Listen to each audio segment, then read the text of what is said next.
Everybody, it's Chad with Nobody Else's Auto. It's 7 o'clock Sunday evening, time for Sunday night live chat. We are live on both YouTube and Facebook. We'll give everybody a few seconds to get their notifications and get rolling here shortly. Facebook actually had a new format this week when I went in to set up the live, so maybe that will help our situation on Facebook. YouTube actually changed their setup format a couple of weeks ago, and I think I'm getting it figured out. And then I go into Facebook setup, and it was all new tonight too. So I was getting a little nervous as to whether or not I'm going to be able to get on and make it on time by 7 tonight, trying to learn these new setups and new configurations. So anyway, that's what's happening. We'll wait a few more seconds. We've got some people jumping on with us. My whole format on Facebook is different tonight. Enrique's on with us. My comments are completely in a different spot, so I'm going to have to work with this a little bit. If you guys can bear with me on the Facebook side of things. Kevin's on, William's on, Lee from New York's on, Glenn from Minnesota's here. A lot of regulars jumping on with us. Number one's here. Still can't believe you guys come back every week, but I've seen a lot of familiar names already, and that's super cool that you guys think it's worth coming back to hang out with me and talk about old cars and what's going on in our hobby and the old car world in general. Mark from Syracuse, New York's on with us. Glad to get it tonight. We'll see if Facebook continues to cooperate. It's gotten much better the last few weeks.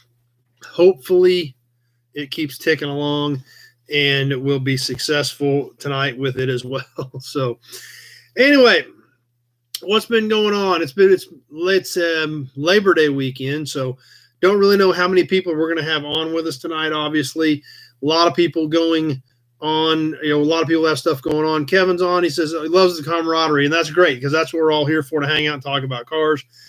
Let's see. I'm trying to, like I said, bear with me on the Facebook side of things. There's weird things happening and popping up in the wrong spots. So John from Tennessee's here. Nick's on with us. James is back. Chris made it. Monster Rust. Lots of people getting on with us again tonight, which is great because, like I said, being Labor Day weekend, wasn't really sure if anybody was going to have time to even get on tonight. So, Enrique says the Ford plant's on layoffs. He's got extra time.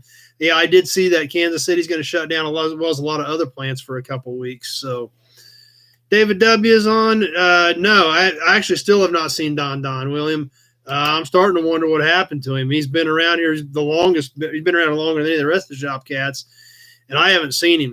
But on the other hand, since he has been around here longer than the rest of the other shop cats, I wonder if something happened or if it was his time. So I'm not sure. But Bill is on from Japan. I think that's a new one. Don from Nashville, Ontario, I guess that's what I mean. Or Don from Nashville. Maybe Don's on with us. Loch Ness Fox is here. Let's see. Number one. Number one is having filet mignon and fresh lobster tails in honor of the grill shell giveaway. So that's great. So Mick's on with us. Jason in Oklahoma. Great group jumping on again tonight, as always. If you're on Facebook, throw a share out there. Invite your friends to come hang out with us. And as always, if we do get some trolls on here, I'm not going to recognize them. I do appreciate your guys' help in running them off to make sure they know they're not welcome when they jump on. So Nick's on with us. He got the 79 Camaro last week that we sold him, and he's got the motor to turn over in it. So that's a good sign. I bet he's going to have that thing up and running and be out cruising around in it fairly soon. Kyle from Texas is on Facebook. So looks like so far Facebook's ticking along with us, so we'll keep our fingers crossed. But anyway, just like last week, we talked about stuff going on in Auburn, Indiana this week. The Auburn Cord-Duesenberg Festival always happens this week, as well as the Worldwide Auction Company had a big auction this week, and we touched on some of that last week. Some super cool stuff, and they had a very, very strong sale course. Like I said, like we've been talking about, everything is strong right now. All the markets seem extremely strong. Auctions are good. Things are happening. Monster Rust likes the Dodge pickup. Not sure which one, but excuse me. No, number one, AMP concept car. I've not gotten to that, but I'm going to make a note on it right now while we're thinking about it. Let's see. Brad from El Dorado, somebody in Kansas on with us. Glad you guys all made it. Good group jumping on. So, like I said, surprises me being Labor Day. Wasn't even sure it's going to be worth doing tonight. So, the hubcap, the next month giveaway, the one behind me, absolutely not. I don't think that thing's ever going to leave. I love that thing. The answer is still not the Notre Dame football coach, number one. The 73 Dodge. Yeah, that is a cool old pickup. It really is. That's a neat truck, and 3/4 ton 4-wheel drive, just an old farm truck, but solid, not hardly any rust in it. It's a cool truck. If you didn't catch the video on that, definitely be sure to check that out. Jerry's on with us. Enrique threw a share out there for us. Appreciate that.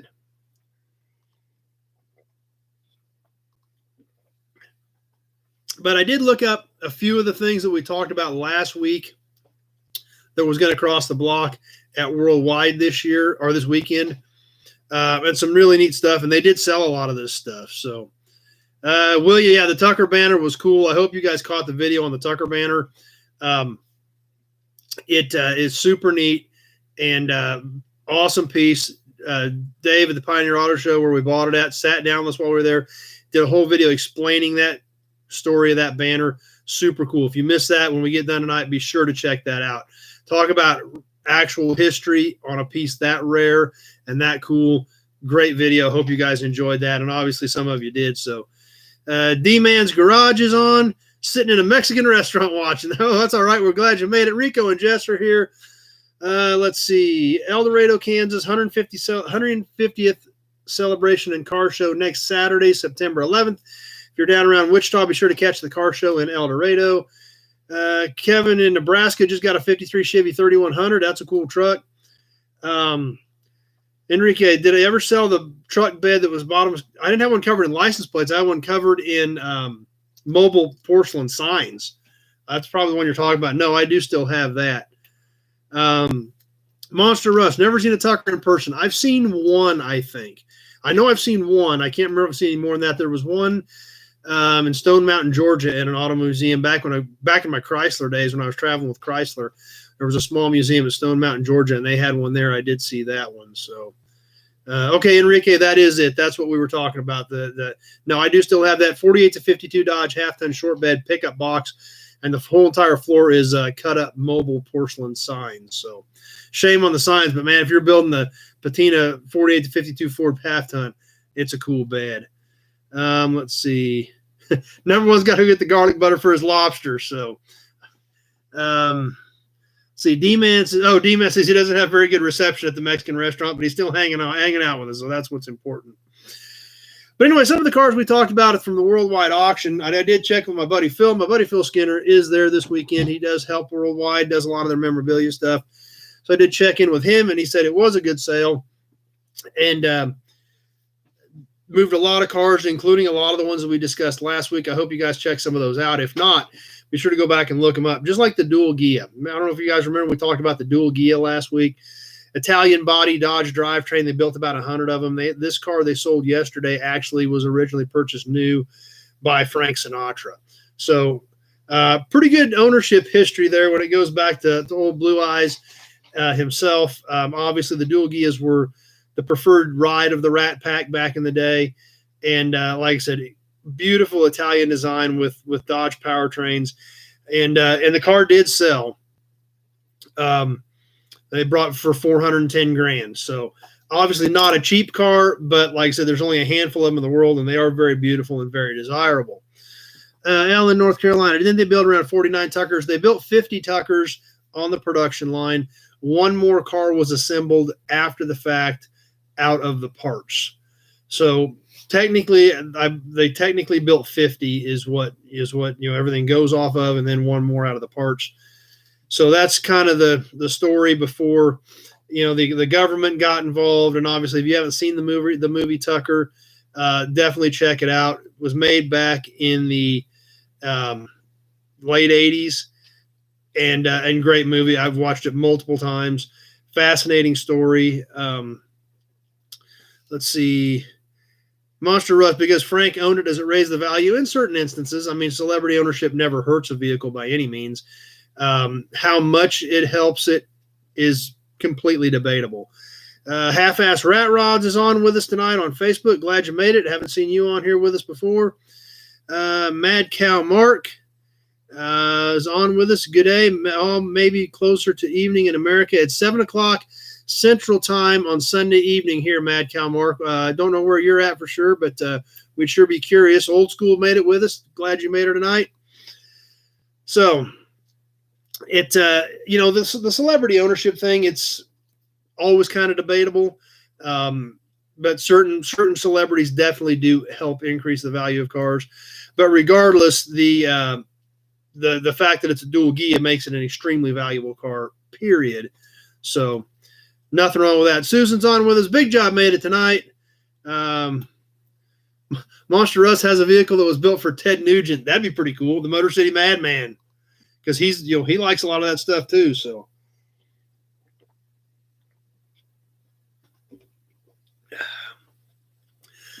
but anyway, they did sell the dual Gia. The Daytona Coupe.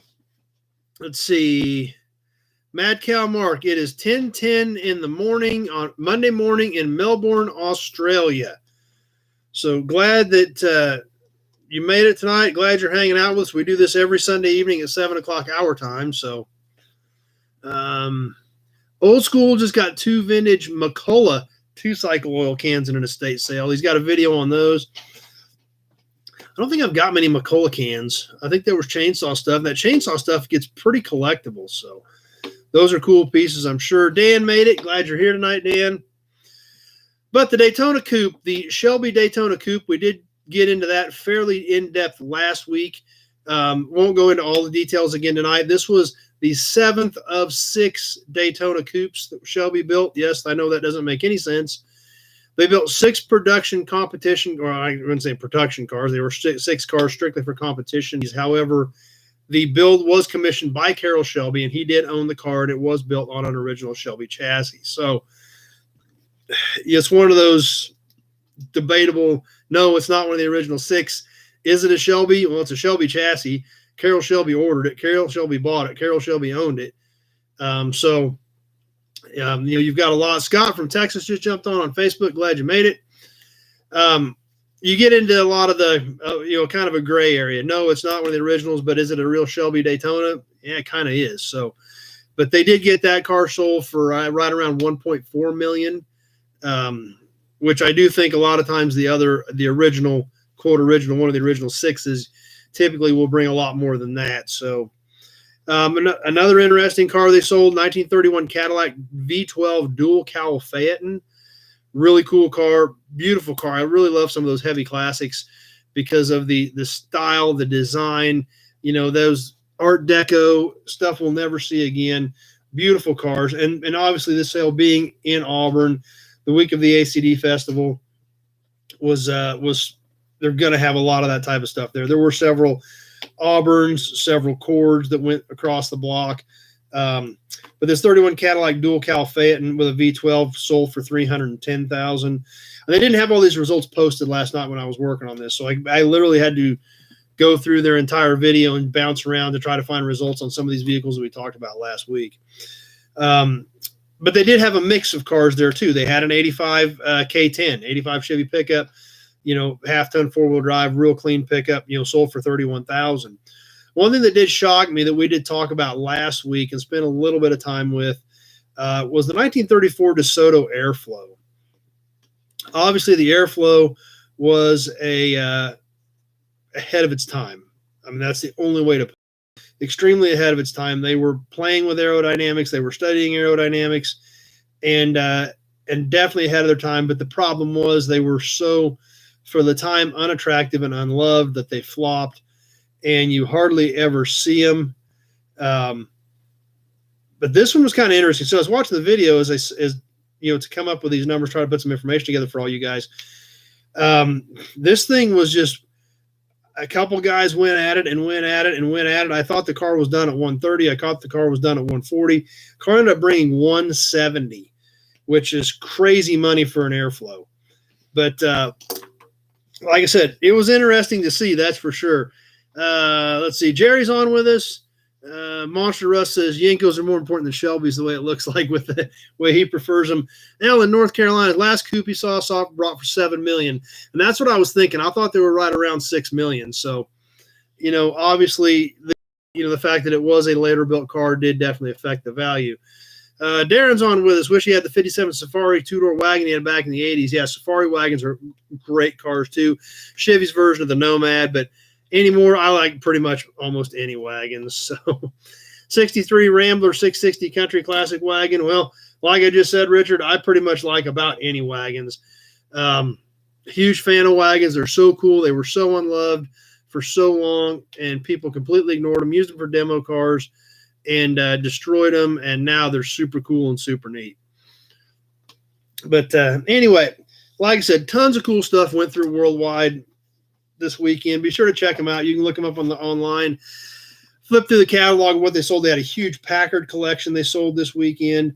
Some really cool stuff. They had some killer Bugattis. They had a super high dollar Bugatti that I don't think it sold on the block, but there again, a lot of these deals are still working after the fact. So some great stuff, some stuff you don't hardly ever see, some of the Auburns, the Cords. Definitely well worth just flipping through that catalog just to see the diversity of the stuff that they had for that week or for this auction this weekend. Kevin says the Airflow was very aerodynamic. Yeah, they were really starting to study aerodynamics at that point, but nobody else understood it or liked the cars or appreciated them for what they were at the time.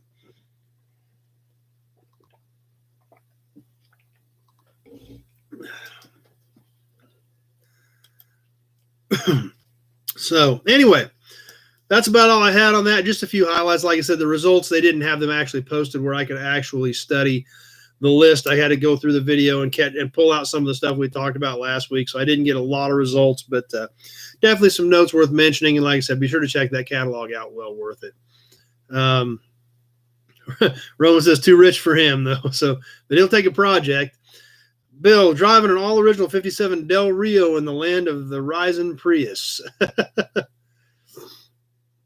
So Bill was on with us from Japan tonight. So super cool that he's here and hanging out with us. Darren, International made the best-looking trucks in the late 30s. Yeah, and there again, International trucks are right in the same boat as station wagons. For a lot of years, they were overlooked. They were unloved. And now they've made a huge comeback because they're so cool and they're so neat and so unique. And you just don't see them that often anymore. So anyway, something else that happened yesterday that I completely did not expect at all was a pretty big shock to me, but a very good shock. As a lot of you know, we've talked about it on here before. I've been doing a lot of work with Hot Rod, the magazine, primarily stuff for their website. I've been working with Stephen Rupp, who does a great job. He's a great writer. And I've been sending him a lot of information on stuff that I find. And he's been doing a lot of work with me and putting some great articles together on a lot of these cars I'm dragging buildings, fields, wherever I find them. And he's been great to work with. I've been really happy with what he's done. Right now, if you go to hotrod.com, there's an article on that blue 49 Chevy 3/4 ton pickup that I've got in stock, as well as the 1937 Ford half-ton that we've got listed for the F&E Collector Auto Auction. That's on there right now. So there's some cool stuff on there. We've done a lot of them. He did a full feature on the yard in March, I believe. And since that's when we started working together, he started running a lot of vehicles that we've been finding. Susan's project truck now, 47 International. Exactly. That's to say they're cool, they're different, they're neat. And I've been a subscriber to Hot Rod for several years. Obviously, not a lot of print magazines left out there. They killed a lot of titles here 2 or 3 years ago. We've talked about that. But I did get my new issue of Hot Rod in the mail yesterday. If you're a subscriber and you haven't gotten this one, it will be coming fairly soon because, like I said, I just got mine Friday. I think I got it Friday. So I started flipping through it, as I always do, just skimming it, see if anything jumps out at me, see if there's anything cool. Well, this month something did when I started skimming it. The 1974 Z28 that I picked up is in Hot Rod this month. So I was super excited about that, shocked, didn't know it was coming. And even when I talked to Stephen Rupp, he's like, he doesn't even know what makes it. Those guys find articles, find cool stuff. They put the stories together, but they don't even really know what actually is going to hit the magazine until it does.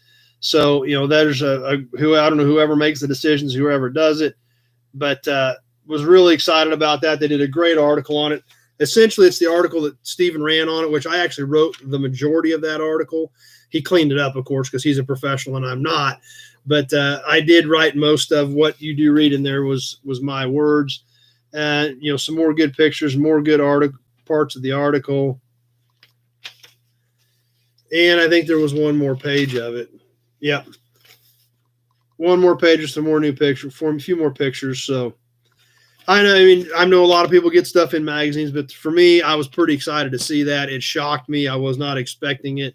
So if you get Hot Rod and you haven't gotten it yet, be sure to check out the article on the 74 Z28 that I dug out of a building behind an old Chevy dealer in February. There's several videos on it on YouTube of finding the car, talking to the former owner, getting the car cleaned up. Richard says, congrats, thanks, I appreciate that. A few more comments popping up over here. Let me get to them. Number one's back. He's got steak, lobster, a dill pickle, salad. His feet's up. He's got a cigar lit and he's got a brandy. So he's like, let's continue. Well, it sounds like you're in good shape. So let's see, Susan, going to Ottawa. I'm not going to Ottawa. Kevin, very cool. Thanks. North Hot Rod Deluxe. Yep. I don't get Hot Rod Deluxe. That's a great title. Hot Rod, where it all began. That's right. Back in 1948, it was the original car magazine. So to me, like I said, I know to a lot of people it's not a big deal. To me, it was pretty exciting to actually have that pop up, especially with that car. If you guys didn't catch the videos on that car, I am going to keep that car. 74 Z28 means a lot to me, even though a lot of people don't like them. It's a 1 year only car. The first year for the big bumpers, the different taillights, the last year for the small back window. It's kind of a niche car, and a lot of people don't care for them. However, I love them. I was born in 74. That car was built a month or two before I was born. When I was a kid, my dad bought an 81, or in about 81 when I was a kid, about 6 or 7. My dad bought a 74Z when he was getting he was hauling all the Newell stock parts out of the Wakanda Motor Company in Cocker City, Kansas. And they traded for a lime green 74 Z28 with a 4-speed. Well, my dad bought that car. He only probably owned it a month. He didn't own it very long, but I still remember riding in that car. And he took it out and hammered it through the gears and banged that thing. That started banging on that 4-speed. Thought it was super cool, unique car. So I've got a big tie to 74s, and this car is so great, all original, never been touched, all original paperwork. So I'm planning on keeping it, and I want to do something with it. And as a matter of fact, I'm really excited about it now. I want to get it in the shop and get it on the lift and try to get it running and driving, just in the condition it's in right now. So comments popping up. Yeah, William says that could be the magazine tonight. I don't want to ruin everybody's magazine if you haven't gotten it yet. So, thanks, Big Job. Appreciate that. Congratulations. Number one, do you get anything when you get a splash article in Hot Rod Magazine?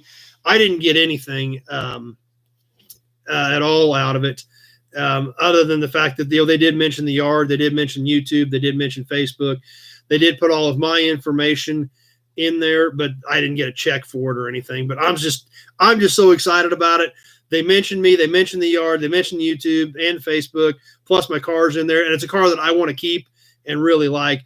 And number one says right now, and you're 100% right, and I 200% agree with you, even though some people want 1974 Z28, best stripe package ever. This car does not have the big call-outs on the hood, but after I build the car and it gets painted, it's probably going to have them, because that car that my dad bought had them. I've always loved the 74 with the big hood call-outs, and you're right, nothing else is like them. I love it, and I'm going to have to put them back on this car. Corey doesn't like the big bumpers. and there again, I do. I mean, just because it's a unique car and because of my ties to the 74. Thanks, Susan. Congratulations on the article. Corey does like the cars, just not the bumpers. Ellen, North Carolina, agrees with number one on the stripes. Yeah, Mick says, I just get more famous every week. I don't know about that. Who did I buy it from? I actually bought it from Jan Shank, who him and his dad had Shank Chevrolet. in Larned, Kansas, not very far away from me. So and I've known about the car for years, but he would never sell it. Let me get caught up on comments here real quick, and then we'll get into a little more of that story. Let's see.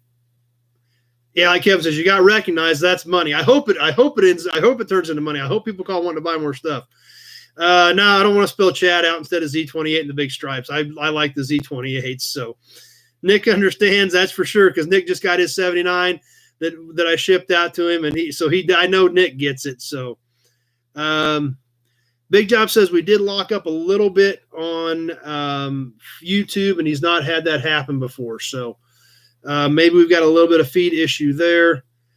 Glenn, Chad's in Hot Rod Magazine. Time for me to subscribe. I have rekindled Glenn's car fever. Maybe I know you can still build one more, Glenn. We're all out here doing this, and that's what's fun about it. Let's see.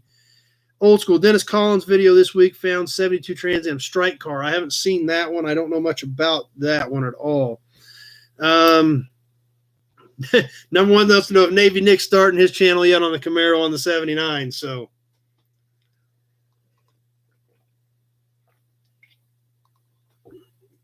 but anyway, like I said, for me, pretty big deal. I do want to get the car out now and try to get it running. So I don't know if you guys are interested in that, but I would like to get it out and start maybe doing some video on it, start working on it. Just like Glenn said, he's getting more motivated too. I'm definitely motivated now. So I'm kind of excited about that. Glenn says Facebook is working steadily so far. So good. That's great. Yeah, we know, Nick, your car isn't a Z, but it's still a great unmolested 79, and that's still a lot. So, so if you guys are interested, I'm really thinking about starting to work on that car and doing some videos on it as we do it, and see what shakes out on that car. Try to do something with it. Try to get it going, and maybe get it running and driving just the way it is, just for the heck of it. Because, like I said, I'm really jacked up about it right now. So, let's see. More stuff popping up. Corey says, I think Dennis Collins sold his soul to the devil to find rare cars. He comes up with a lot of stuff, but apparently the guy's got a big checkbook, and that helps too when you're looking for rare stuff. If you got a big enough checkbook, that definitely helps find cars. He's actually got an 02 WS6 on Bring a Trailer right now. Since I bought that 02 WS6 convertible, I'm on a lot of those pages. And that car's got 2,700 miles on it, and it is breaking the bank. I don't know what he gave for it, but when I looked a couple days ago, that car was at $45,000 with a couple days to go for an 02 Trans Am. So kind of crazy. Number one says with those big American bumpers tucked in on the 74 to 77s, they can look pretty good. Yeah. Kenny, I'm 52, and the 80s Camaros were everywhere, and we all had one. And that's right, and that's why they're getting tough to find, because a lot of them didn't get saved and taken care of. Nick says he'd love to see some videos. I'm kind of jacked about it, so I want to get rolling on it. Let's see. Number one, maybe when you finish your Z28 build, you can give away the running motor attached to a car. Not from that one. I know I'm not going to. But there is some talks that happened this week on a big giveaway. So we may in the future have some news on that, but I did have a conference call this week on a big giveaway that has a potential to maybe happen. So we'll see if that all comes together or not. Yeah, Susan, yes, videos would be interesting, even the frustrating moments, so we know we're all not alone. That's one thing. None of us are alone in the frustrating moments when it comes to working on these cars. That's for sure. Jim Petty, maybe Hot Rod would follow your retro. Possibly. I don't know. Old School is 100% right. Cashville Clunkers did its job about 12 years ago, because a lot of that 70s and 80s stuff disappeared and it's gone. So that's a good point. Corey, is it talking about restoration video? I won't paint that car or anything. I would like to, at this point, get it up and running and driving. But I wouldn't do the whole car yet. When it gets ready to paint it, I'll take it to a shop to get it done. Because I'm not good enough to do that. I know that. I mean, I've done body work before. I can do it. It takes me 10 times longer than somebody who knows what they're doing to get it right. So I will take that somewhere to have the paint and everything done on it. Let's see. Do I have a collection of aftermarket wheels in the yard, Keystones and Kragers? I've got some of both out there, but I don't really have a collection of them. They're just kind of randomly scattered, a few here and there that came in off of cars. See, big job. Now that I feel like I talk personally to a reality show personality since you're in Hot Rod, don't worry about Collins. You're coming up on him fast. I'm pretty sure I'm not coming up on his checkbook because I've seen some of the stuff that he's bought on TV and stuff, and I can pretty much guarantee you I am coming up nowhere near his checkbook. So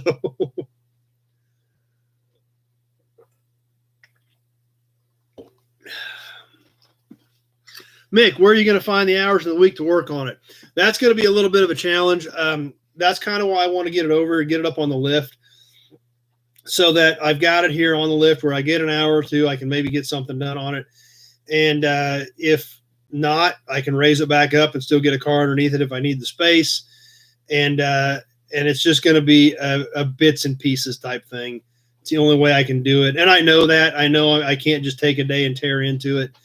So I'm fully aware of that, but that's kind of my mindset. Get it over, get it on the lift, get the tires and wheels off of it, just start checking it over, things like that. Start slowly changing fluids. I'll probably just order a new tank for it. And it's going to be an hour here and an hour there to do it. That's the only way I'm going to have time to do it. But that's kind of my plan. That's my mindset. So let's see. Yeah, Corey said he's about to dive into the bodywork on his 79 Camaro. He can't afford to have anyone do it, so he's going to teach himself, which there's absolutely nothing wrong with that at all.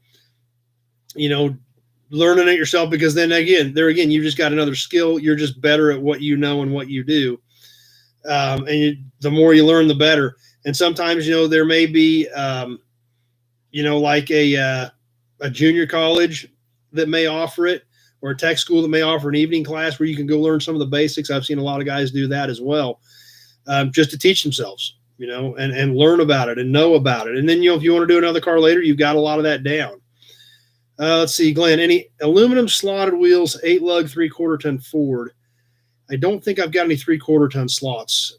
Don't think I have any 3/4 ton slotted wheels. I've got a 3/4 inch Chevy van that has like some finned aluminum wheels, but nothing in an 8-lug slot. Nick, that's part of the reason why we all do it. That's right. It's the finances and things like that, but nothing wrong with learning it. Just you've got more skills and a better skill set for the next project. Jason's on with us. Glad you made it tonight, Jason. Loch Ness Fox is self-taught, and he went into a shop as a painter's helper. There again, another good idea. If you know someone's got a shop that will let you just hang out and help them, and let them teach you a little bit as you go along. Number one, Boogie Van, short wheelbase, Ford, Chevy, or Dodges. I don't have any short wheelbase ones. The only ones I've got here are bigger, longer ones. So, talking about the Camaro and the magazine article, and like I said, when this thing hits the newsstands, if you're interested, be sure to pick it up. And, you can catch the whole article on the car or catch the videos about the car. And, we got the video where the car's in the building, exactly where it sat for the last almost 40 years. We've got a video we did with Jan where he told some of his stories about the car. And then I've got a video after it's cleaned up where we did a really in-depth walk around on it. So obviously we could spend another hour going through all those details, but those are already on the videos. They're on YouTube. So be sure to go check those out and take a look at them and check that car out. And like I said, grab the magazine if you're curious to read the whole article. Like I said, I was pretty impressed because I wrote that one. I usually just send him bullet points. That one I wrote almost the whole thing. And for the most part, it's probably 75% of what I sent him. So I was pretty happy that I can send all that to a professional writer, and he didn't have to completely destroy what I wrote to try to patch an article together out of it. So I was kind of excited about that as well. Let's see. Big Job says an hour or two every couple of days, and before you know it, you got something done. That's right. The article is on the 74. That is correct, Corey. The article is on the 74 Z28. So that being said about the 74, and we've talked a little bit about this, and I don't know if any of you guys are interested or not. I want your opinion on this as well. I mean, are any of you guys want to see some of my better cars as well? You know, I've done a little bit. I did a video on the 58 Pontiac quite a while ago. Did a video on the 02 Ram Air WS6 convertible when it got here. Did a video on my 02 Dodge Cummins pickup, one of my haul trucks. You know, there's 20 more over there that we can start working in if you guys are interested in some of the other, you know, some of my better stuff that's over in my good shop. You know, if that's appealing to some of you. Corey obviously likes the idea. So, but that's what, and I can start working some of those in. I just don't know if there's any interest. I don't know if anybody just wants to see strictly stuff out of the yard or whatever, but, number one, next rain out, we want a toolbox tour or an under the tarp peak. Okay. Nick's in, yeah, Corey, my dad's got a ton of stuff. That opens up a whole another can of worms. I think he's got 23 done cars right now that my dad's got. Plus, he's got probably just as many signs as I've got. He doesn't have as many gas pumps, but he has a ton of good cars as well. Let's see. So, yeah, Dad's got a ton of stuff we could do some videos on, too. Loch Ness Fox wants a 55-56 Pontiac project car. I have some two-door posts. No two-door hardtops. I have 256 two-door posts that would make good projects. I've got a 55 two-door post that I would have to pull a front clip off of a four-door, but we can do that. So I've got some post stuff, no hardtops, no convertibles, or no wagons. But if any of that's of any interest to you, you can always give me a shout on those. Lee would love to see the cars in the tow truck. Yeah. James is in. William, yeah. Corey. Susan wants to see him. Cool. Yeah, Jerry wants to see him. So we'll start working some of that stuff in if that's of interest to you as well. So yeah, but between Dad and I, we've probably got, I bet we're pushing 50 cars that are done, or, you know, either done or nice originals, things like that. So yeah, we've got a lot of stuff. So I'm sure there's at least 40. I don't think there's quite 50, but there's at least 40. I know there's at least 40 cars that are done or nice, clean originals that, you know, are in good shape. So we can start working some of that stuff in. I'm just curious as to what your guys' opinion would be on some of that stuff. And Lee definitely wants to see the tow truck. I know we've talked about the tow truck a little bit. So Tim just a little late getting here, but he'd definitely like to see him too. So I'll have to start working some of that in and start moving some things around and getting some of those. Elle says, Elle in North Carolina, especially if they're driver cars, a lot of them could be. Most of them have been sitting so long that the batteries are dead and, you know, things like that. But, yeah, but I've got quite a bit of stuff. Jason says anything vintage, cool, and automotive works for him. So Kevin likes the Ram Charger we just did. We picked up there. I bought it about a month ago, but I just got the title on it, so I didn't do a video on it until we got the paperwork done on it. But that is a cool truck. So, you know, somebody looking for an awesome Ram Charger project, posted that video the other night. It was great. Something I forgot to mention now that we're halfway through this deal. On Facebook with the new format, I tried to pin this to the Nobody Show page on Facebook as well. So if you are on there, I added that to it, but we're primarily on the Nobody Else's Auto page on Facebook and the Nobody Show page on YouTube. So let's see. Number one, next year we pick a yard car and invite another YouTube channel to get it running. Absolutely. I mean, I'm all down for that. I'm all down for working with other YouTubers and doing cool stuff like that. I do a lot of fun things that way. So, excuse me. I had another idea on a new feature. D-Man already dropped Facebook. So I got another idea on a new feature. I want your guys' opinion on this feature to see if this is something you're interested in. Obviously, we've seen a lot of these on Toy Tuesday. I talk about them a lot. I'm a huge fan of auto parts as memorabilia, decorative pieces, badges, emblems, hood ornaments, hubcaps, things like that. So I thought of something else, and if you guys are cool with this, you tell me if we want to keep doing this. I thought I could grab something cool every week, and we do just a couple-minute segment on it. So I got one ready tonight. I'll run it by you, and then you tell me what you guys think. Is this cool? Are we going to keep doing it, or do we not want to do it? So what we got tonight, I grabbed a badge. Obviously, I got a ton of badges. I love badges. And there's so many companies that we don't know about. So I chose the Flint Badge tonight. The Flint was an automobile marque that was assembled by Flint Motors Division in Flint, Michigan. These were made from 1923 to 1927. Jason's already saying do it. I'm just getting started, Jason. So I'm just hoping you guys dig it. These were made between 23 and 27. They were part of the Durant Motors Company. Their shtick, or their competitive edge, so to speak, was a 6-cylinder Continental engine. However, these cars were actually kind of almost a kit that were assembled at the factory. They used a 6-cylinder Continental engine. They had the bodies were built by Budd in Philadelphia. All the pieces were shipped in and from outside companies, and then they assembled them. Roman's in, Susan's in. So Glenn loves the idea. And it actually says this is just stuff I looked up on the internet. I just Googled it and tried to pull a little bit of info to go with whatever we're looking at. Old School was in Flint in 2004. Never saw such a rundown city. Saw a house with a tree growing through the roof. The origins of Flint can be traced back to the Willys Car Company, which under the direction of Walter Chrysler had been working on a 6-cylinder car. You got to remember, back in the mid-20s, a lot of this stuff, almost all the stuff, were still 4-cylinders.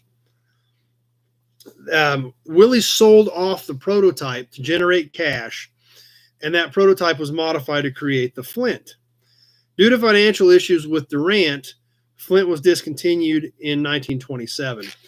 And obviously this was being built in Flint, and it was being built in direct competition with Buick. That's why it had a bigger engine. It was supposed to be kind of a mid-level, more luxury car. One thing else that I did find interesting is there was actually the Flint Automobile Company also that was in business from 1901 to 1903, but they only built 52 cars. So this was the Flint Motors division of Durant, was what this Flint was. And if we look close, we can see it looks like kind of arrowheads, kind of Flint type pieces on it. This was a pressed on enamel badge, obviously made sometime between 1923 and 1927. We actually did see a Flint at the Pioneer Auto Show. If you didn't catch that video, I'm pretty sure I've posted that one. If not, it's coming up. But there is a Flint at the Pioneer Auto Show. We've got it on one of the videos. Like William says, the more you learn, the better you are. Chopper 1 made it tonight. Glad you made it tonight, Chopper 1. So that's kind of what I'm thinking. I'll pick one of these badges. I'll just do a quick little bit of basic research on it. I don't want to turn it into a whole 10 or 15-minute deal. But we'll check it out. We'll look at it. We'll go over it. We'll see what everybody thinks. And if you guys dig it, and so far the results have been extremely positive, we'll keep throwing something little like that in. So that's kind of what I'm thinking. Short, sweet, to the point, not a whole lot with it, but a cool piece of history to kind of add to each episode if you guys are all cool with it. So L's in, Mary's in. So that's a lot of yeses right out of the gate for just finishing up the first one. So I guess that's a good sign for everybody.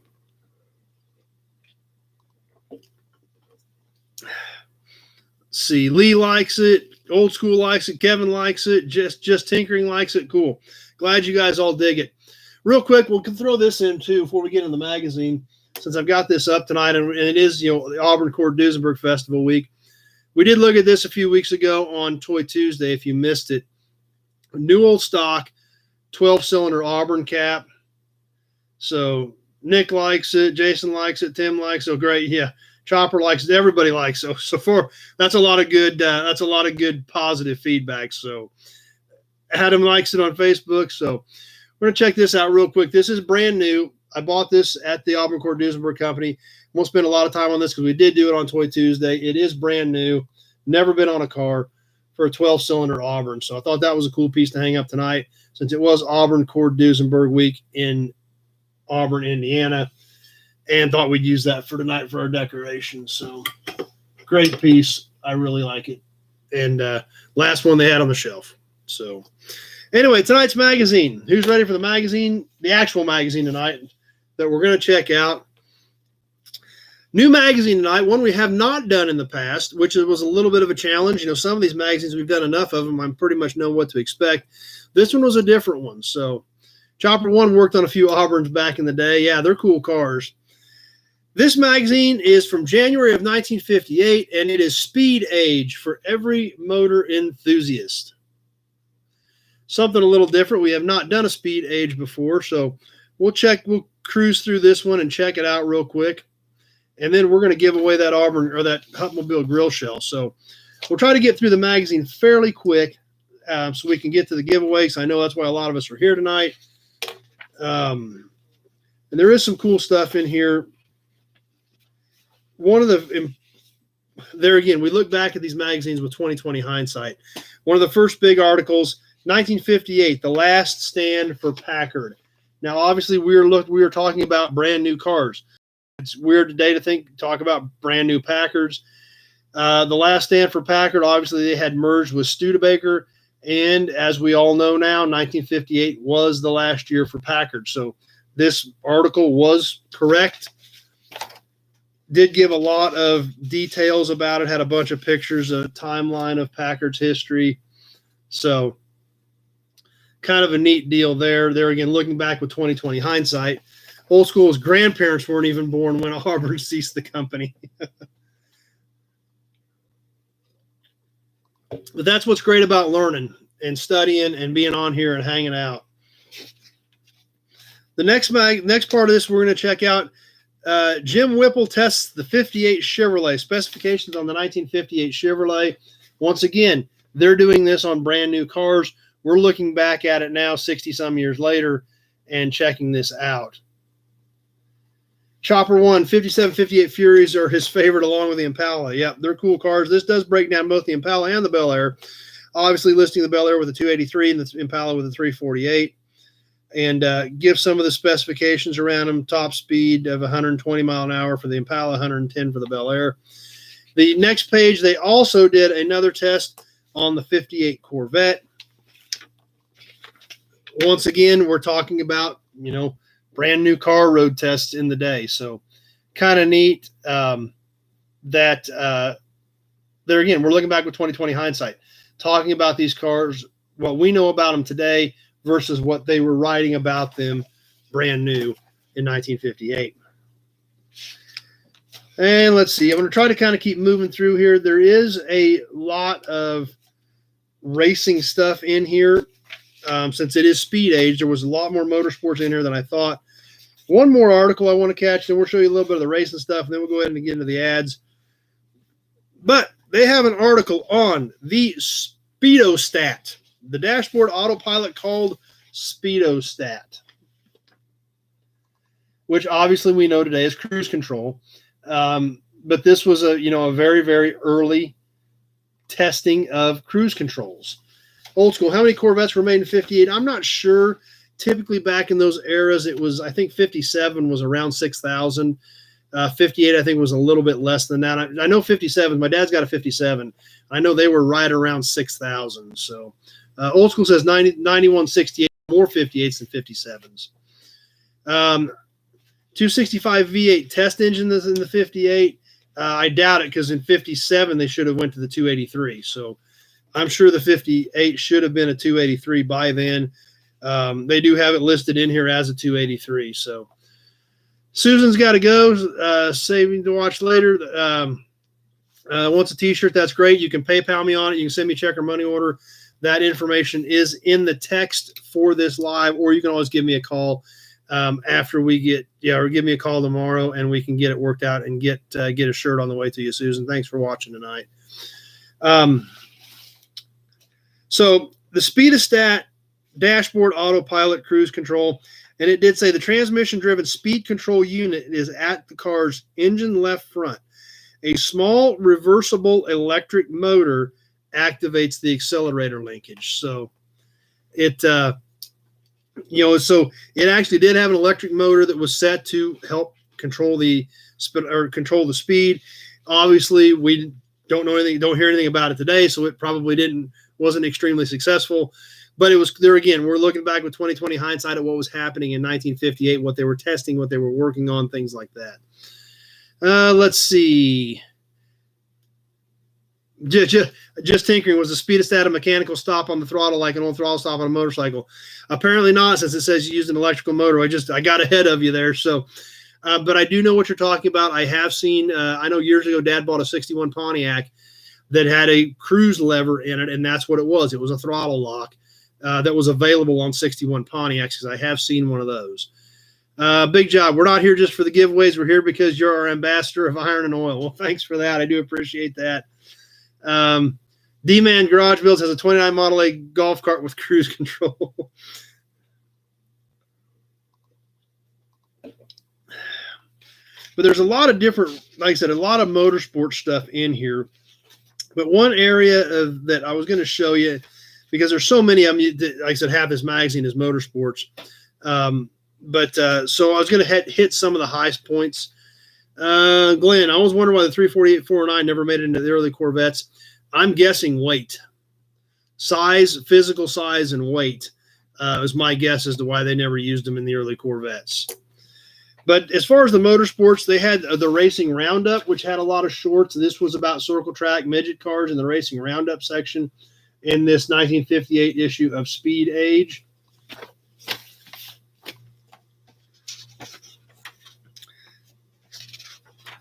They also had Dragging It Out, about the drag racing scene in 1958 in this issue of Speed Age. So they had all these, sections with, they covered some of the bigger races in here, and then they had a lot of the bullet points, so to speak, in these reports, including the stock report for stock car racing. So there again, some neat stuff. And like in every time we get into these, and we've talked about this before, no way to cover everything in these magazines. We'd be here for the next 3 hours. Too much cool stuff in them. We definitely want to catch some ads real quick too. Starting with the inside cover, which is a great piece for Ed Iskandarian. Obviously, we're all familiar with Isky cams, things like that. Big full-page ad on the inside cover for Iskandarian.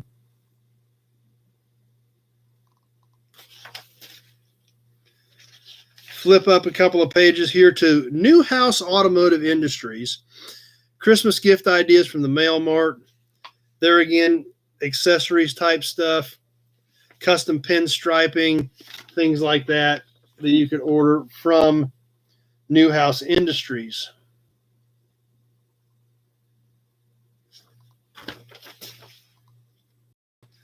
Next ad we want to catch. This one was so great. This was 50s marketing at its best, I think. 28 more horsepower, 6 extra miles per gallon, peppier acceleration. That's a big claim. 28 more horsepower, 6 miles per gallon, 6 extra miles per gallon. Chris agreed with me on the 348 409 Corvettes. They would have to redesign the frame and just in too big and heavy. But they're guaranteeing 28 more horsepower and 6 more miles per gallon on spark plugs.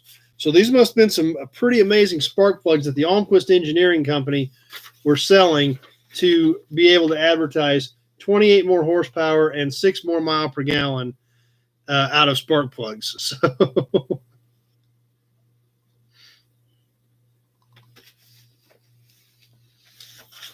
I don't think they double checked all of the advertising claims at that point in time. Let's flip back a few pages.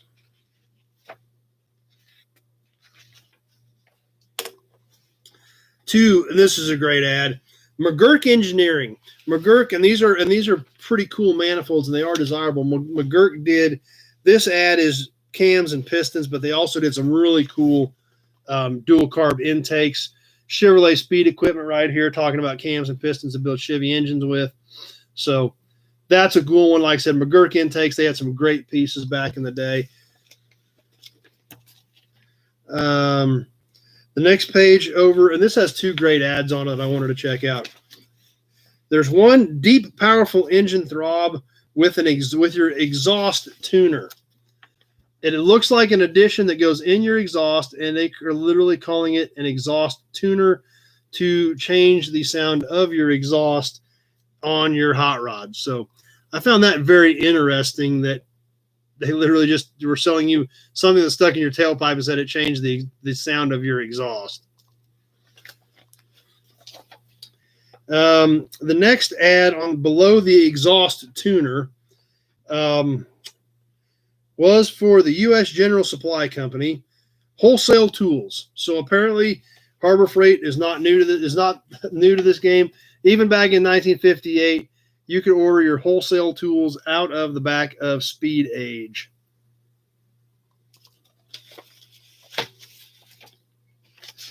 Next page, another one that we talk about quite frequently, especially when you get into the magazines from the 50s and 60s. William Iskey just turned 100. Wow. That's the guy's legendary, that's for sure. The original version was baseball cards and your spokes. Yep, on your bicycle. Obviously, we talk a lot about J.C. Whitney when we get into these magazines from the 50s and 60s. And they have a full-page ad just to get their new catalog. New 228-page auto parts and accessories catalog. Just mail coupon to save up to 50%.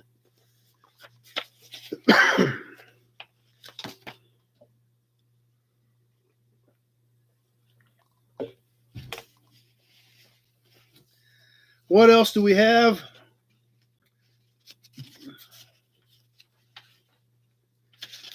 Here's another one that I'm not 100% sure was totally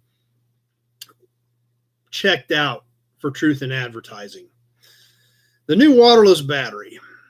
Chopper One says there is a great documentary on Iskey, and I have not seen that, but that sounds like that is something definitely worth watching. But this one here, I'm not 100% sure that anybody did a lot of testing before they put this ad out. Never needs water. The new waterless battery made with silicone, even had a camel on the battery because it used no water. Okay. Now we know today that even batteries use water. Most of them are sealed, so they hopefully don't make a mess. But this is a new waterless battery made with silicone. Okay.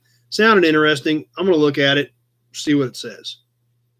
So, big job. Is Iskey still family owned? I am not sure. That I could not tell you. However, the new waterless battery has a 10-year guarantee, backed by the manufacturer and bonded by state-chartered bonding company. Batteries don't last 10 years now. I don't know how they came up with something that lasted 10 years back then. Now, the other thing, and this is the other crazy thing about it, says never uses water, never overheats, never freezes, never needs attention. So I want to show you guys this. This is what they literally advertised right here. 50,000 starts a year for 10 years is what this battery was good for. This battery would start your car 50,000 times a year for 10 years. So I punched it up. That's 137 times a day you'd be starting your car. So guaranteed for 10 years for 137 starts a day. There again, I don't think anybody checked a lot of this for truth in advertising back in 1958. So let's see. Chopper says check out SRC Garage. He's got a cool video on Iskey on YouTube. Glenn learned to drive at a 60 El Camino with a vertical V-gate shifter. Bought it with his birthday money in '73. So there again, we've got spark plugs that add 28 horsepower and a battery that lasts for 10 years. That's right. Nick says the Postal Service doesn't even start their vehicles that many times a day. That's true. That's a good comparison. So let's see. I'm going to keep boogieing through here, see what else we wanted to check out.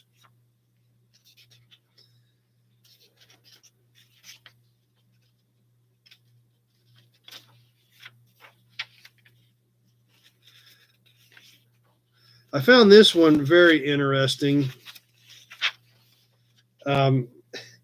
Two cool things on this one. The Lambretta Scooter, which are neat little scooters, or the German automatic pistol. You could order a pistol out of here too. 22 caliber, German automatic, 6-shot repeater, 22 caliber for $6.95. So you could get a scooter or a pistol out of the back of the magazine. I thought that was pretty entertaining when I saw that. Let's see. Number one, in 1958, doctors prescribed cigarettes to pregnant women. I'm sure battery claims were low on the list of things to fix. I think you're totally right. Old school batteries for cars made today are lucky to last 4 years. That's right for sure. But that is a good point. And number one, they didn't care if pregnant women smoke. So you're right. Batteries probably not at the top of the priority list at that point. One other thing we want to catch, obviously, we always try to catch the J.C. Whitney ads. We saw J.C. Whitney for their catalog, but of course, they did have their big full 2-page spread in this issue of Speed Age as well. Always cool to check those out. There's just always so much stuff in them. It's hard to see it all, but it's really cool to be able to take a few seconds and check out some of the neat stuff they were advertising back in 1958 in this issue of Speed Age. Now, they did have a few classifieds in here that were kind of interesting. They weren't really selling cars, but they did have a classified section. It'll stay laying there flat so you guys can see it. But some of the stuff they had in their classified section was pretty comical as well. They had, and a lot of the stuff really didn't have anything to do with cars. That was what was even weirder. You can order athletic equipment. But one of the interesting things, there was a section for detectives. Work, home travel, experience unnecessary. Become a detective, hypnotism, Indian relics, patent attorneys, all kinds of weird stuff advertised in here in 1958. Number one, a lot of those guns were found during and after World War II and sent home by entrepreneurial soldiers. Yes, a lot of those were war prizes that were sent home. I've got a wooden box hanging on my wall around the corner over there that literally says, it's literally addressed to back here to Kansas from someone in the military. And on the front of the box, they literally, where they took a little brush and painted the address on, down in the corner, it literally says one German rifle. They were shipping it home. So no gun in it when I found it, but still a great piece and a super cool piece. So anyway, that's what we've got for the January 1958 issue of Speed Age. Hope you guys enjoyed it. Oh, one more thing I want to show you. The Waterless Battery, they also took the whole back cover. I forgot that. Threw a little color at it and threw it on the back cover as well. So, hell, North Carolina, it'd be kind of cool to get older cars with J.C. Whitney parts still on them. Yeah, that's true. In fact, we got to do that on Toy Tuesday. I've got a whole box of old accessories that my dad and I got out of a Western auto store in the late 80s, probably. I've got a small box of stuff that I kept. So there's some cool stuff in there. I need to find that. That'd be a good Toy Tuesday piece. And maybe a good couple of Toy Tuesdays, depending on what's in there. So, but anyway, there it is, the January 1958 issue of Speed Age with the 58 Chevy on the front. How much was the magazine in 1958? 35 cents. Right there on the cover. I hope you guys can all see it, but it was 35 cents was the cover price for this issue of Speed Age.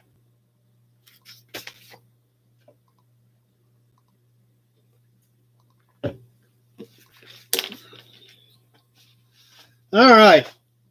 So that catches us for the magazine. Who's ready for tonight's trivia? And then we're going to give away a radiator shell. Tonight's can. It is a mobile super heavy-duty brake fluid. This is a steel can. Shows a little bit of age, but it is an old-school metal can. Still got the actual seam on the side of it. Still has nice bright colors with the red, white, and blue. It's probably 60s, maybe into the 70s can. So kind of a cool piece there. Let's see. Just tinkering. I wonder if the Waterless Battery Company was only planning on being in business for a year or two, then taking the money and run. I wondered about that when I read that because I was like, that didn't make any sense to guarantee those for 10 years. So I was actually thinking the same thing. Number one, heard rumors about Jeeps and crates in the Philippines never open and still hidden. It's possible. They shipped a lot of those Jeeps in crates. There could still be some out there somewhere. So here's the can. When we were kids, the new J.C. Whitney catalog was like finding a Playboy. So they were pretty cool. There was a lot of neat stuff in them. So anyway, the mobile can, the mobile brake fluid can, steel can, original cap is going to go to our winner tonight. I think Jason was our winner last week, so he's out for tonight. And then he'll be back in next week. If you weren't with us the last couple of weeks, I'm asking the winner to sit out 1 week, because we were having a bunch of people doubling up back to back, and I wanted to give everybody a fair shot. So anyway, back to the Tucker banner. We did a video on the Tucker banner that we got. Corey says RIP Jason. So, well, he'll be back in next week, I'm sure. But the Tucker banner that we got at the Pioneer Auto Show, we sat down with Dave. He shared his story. And his dad was a dealer. What brands was his dad a dealer for? There were 2 brands his dad was dealer for. So I'm keeping an eye on both formats for those 2 companies as we get ready for the raffle giveaway. We'll go through the lists of who is in. And then we'll get the big Buick oil can out. And we're going to ship this grill shelf to somebody.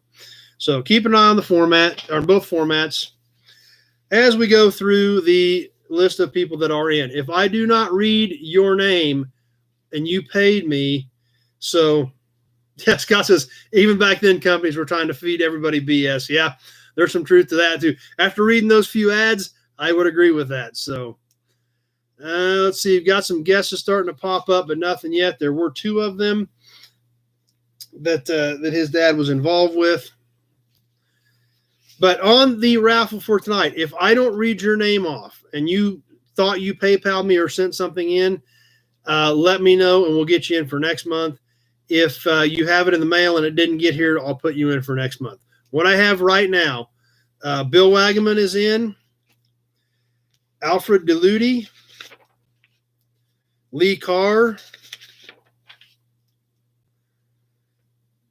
James Erickson,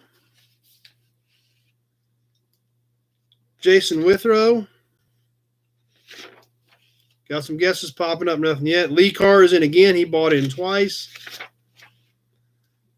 Jerry Romero. Big Job. Big Job is in. And D-Man's Garage. Damien is in. All those names are in the big Buick can right now for the raffle. So if I didn't read your name off, I didn't get it, there was a glitch somewhere, be sure to give me a call. What's the question? The Tucker banner that we did with Dave Giesler from the Pioneer Auto Show was involved. He had a dealership for 2 companies. What 2 companies was he a dealer for that Dave talked about? So anyway, all the names we just read off, got some guesses coming in, but nobody's got it yet, are in here in the big Buick oil can right now. Oh, this whole packet that I just went through are in here right now. So shake things up. I'm still watching for the right answer. Nobody's gotten it yet.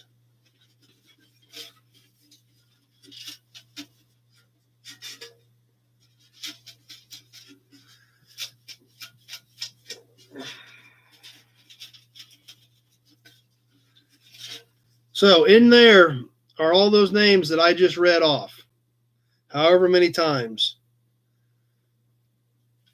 So I don't know, maybe we're not going to get a winner tonight. We've got a lot of guesses, but nobody's getting there. Nobody must have watched the Tucker video. 2 of them, 2 names, 2 companies. There we go. Lee got it. Lee's our winner tonight. Chevy and John Deere. Dave's dad was a Chevy and a John Deere dealer in Murdo, South Dakota. And at the end of World War II, everybody was clamoring for new cars. He even talked about in the video about black market. Jason said he did watch it. So my buddy Mike got the John Deere part, but of course my buddy Mike's got about 157 John Deeres. So he should have known that part. So Big Job came in right afterward. He got it too. So, but yeah, if you missed that video, it's a great video. Obviously Tucker, a legendary car, that just never, obviously the government pretty much shut him down. But Dave's dad actually, in the late 40s, after World War II, you couldn't beg, borrow, or steal a new car. Basically, you could go to the dealership and get on a list, and they would call you when they got to your name, and you could buy the new vehicle that they unloaded off the transport that day. And if you didn't want it, they were going to go to the next guy. It didn't matter if you wanted a blue 2-door and they got a yellow 4-door, you could buy the yellow 4-door, or you could not, or you could just wait to go back on the list and wait your turn again. So, number one, does my buddy have any Ford Jubilee tractor grills and hoods? I don't know. You got any Jubilee tractor grills and hoods, Mike? Because I don't. You got so many tractors, I don't know what you've got. Yeah, Corey Tucker is the one with the center turning headlight. But Dave talked about the black market. People were, doing backdoor deals on cars, bribes, whatever they had to do to get a new car. People were doing it because literally that's what it was. Big Job said Chevy and John Deere, but it came in after Lee's. So you were right after Lee, and all I've got to go, all I can work with is what the system feeds me, and Lee beat you on it. So you said it, but you were after him. And there again, we're at the mercy of the system on the deal. Let's see, old school car walk back then. Yeah, you took the car, you walked. So when people walked a lot. Mike says he does have some of that stuff. So if you want to get a hold of me, I can put you in touch with him, number one, on some of that Ford Jubilee stuff.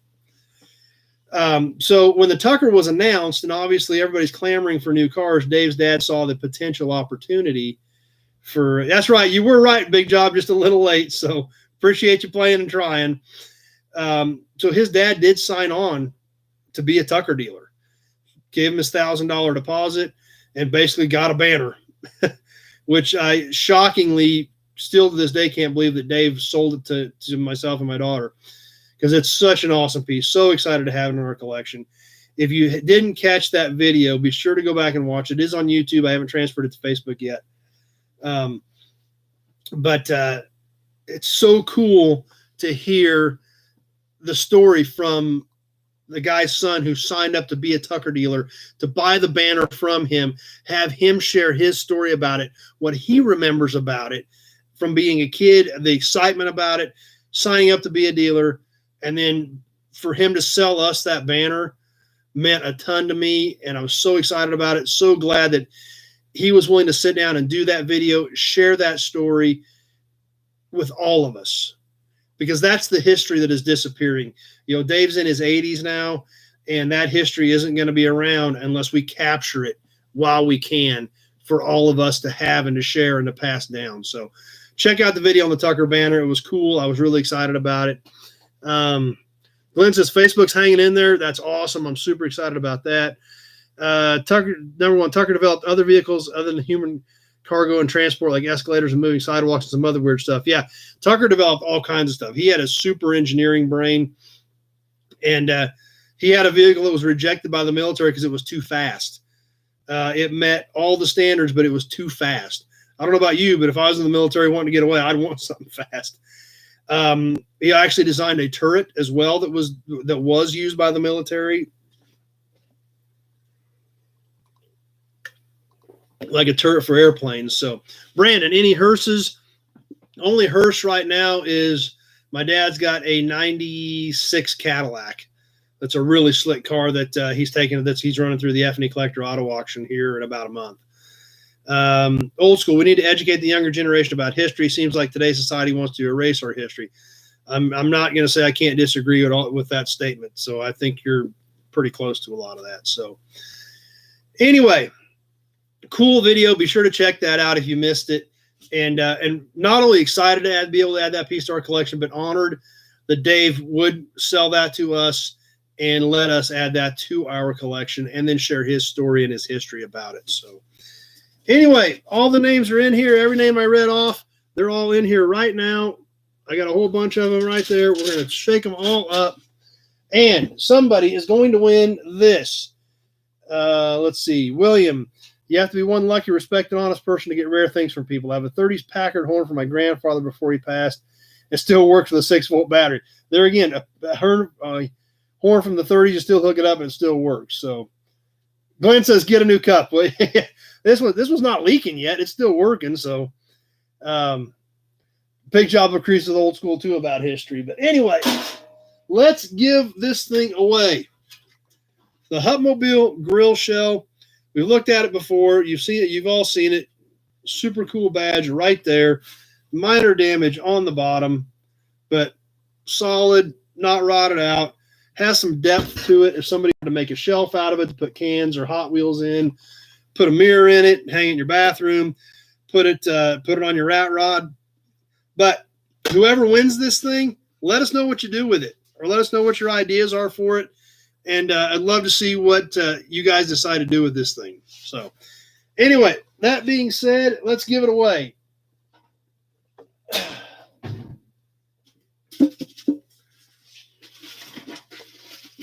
Number one says, let Don pick. I ain't seen him. I don't know where he's at. I'm starting to get a little worried about him. I even called the pound, and they didn't have him. Sent pictures of the pound, and they didn't have him. So Mike says, can he win a night's vacation in the yard? So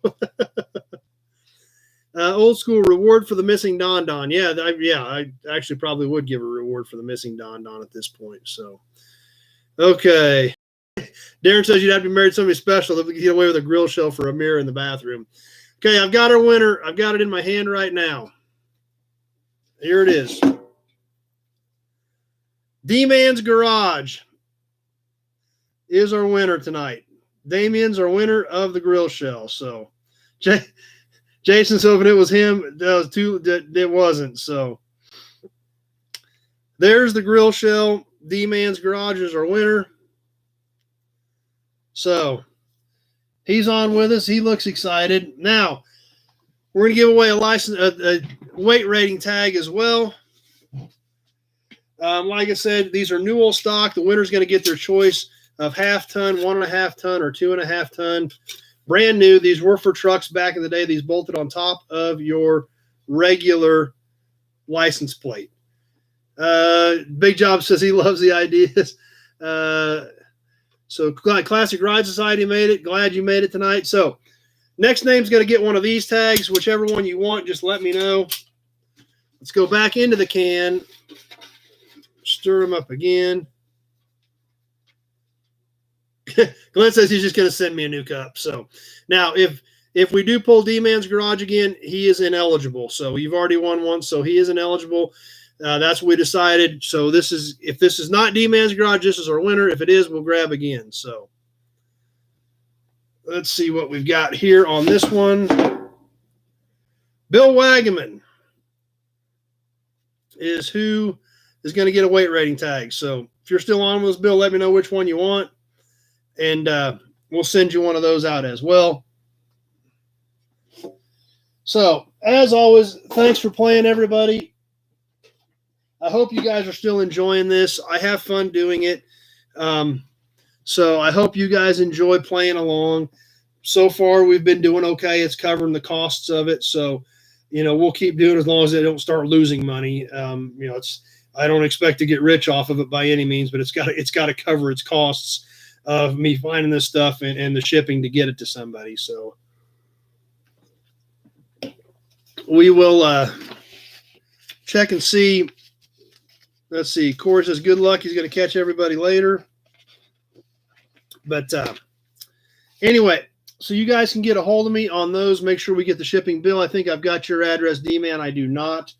But I think I've got Bill's stuff on there. Just let me know which plate you want. D-Man's getting ready to build a new shop, and that's where it's going to go. So that's great. Glad you got it. And thanks for playing, everybody. So now, who's ready for this month? We're ready to see the new one. This one I was struggled with a little bit.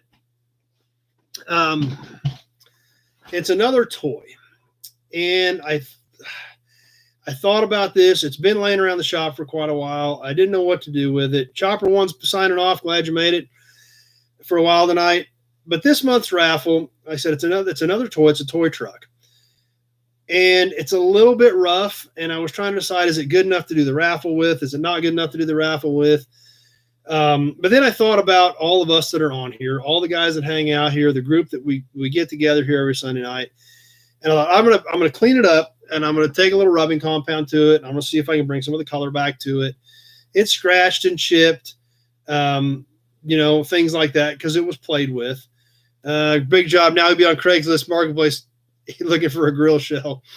So I started polishing the paint out, and it brought some good color back to it. And the more I studied this truck and the more I polished on it, the more I looked at it, then, of course, I had to talk myself out of keeping it again, like I do on all this stuff, shockingly.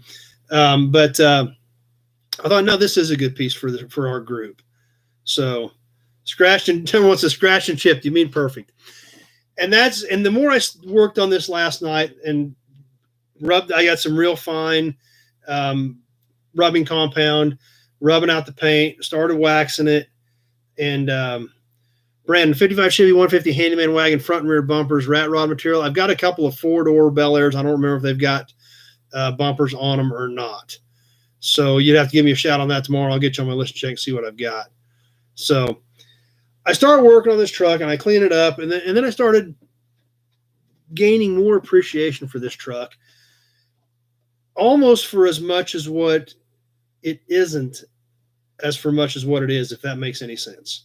It isn't perfect. It isn't new. In fact, I'm not even sure it's a match set. I got it is together, but I'm not sure it was even an original match set. So I thought, yeah, this will work because of the group here. This will work because the more I studied it, the more I worked on it, the more things I saw about it that made me appreciate it even more. I said, yes, somebody in this group needs this piece, and it's not a super valuable piece, but it is a cool piece, and somebody in this group needs it. And I felt really comfortable with it after I got it done. It's not weird. It's not that weird. It just makes me think back about the time of when these toys were new, about how toys back in the 40s and 50s were such a huge deal. Kids didn't have tons of toys like kids do today. So many toys, they don't even mean anything to kids today. Glenn says he loves it, looks forward to it every week. So that's what, back in the 40s and 50s, kids may have had 1 or 2 toys. I remember my dad saying they used soup cans and pretended they were toy cars or toy trucks, literally with soup cans, because they didn't have a lot of toys. William wants a 1/2 ton, so perfect. We'll sit that right over to the side for you. And that's what made me appreciate this toy even more. And that's why I decided also says young boys don't even play with cars or trucks anymore. But that's what made me appreciate this toy so much. So much I appreciate it as much for what it isn't as for what it is. So let's check this truck out. It is a Wyandotte. It is a name brand toy.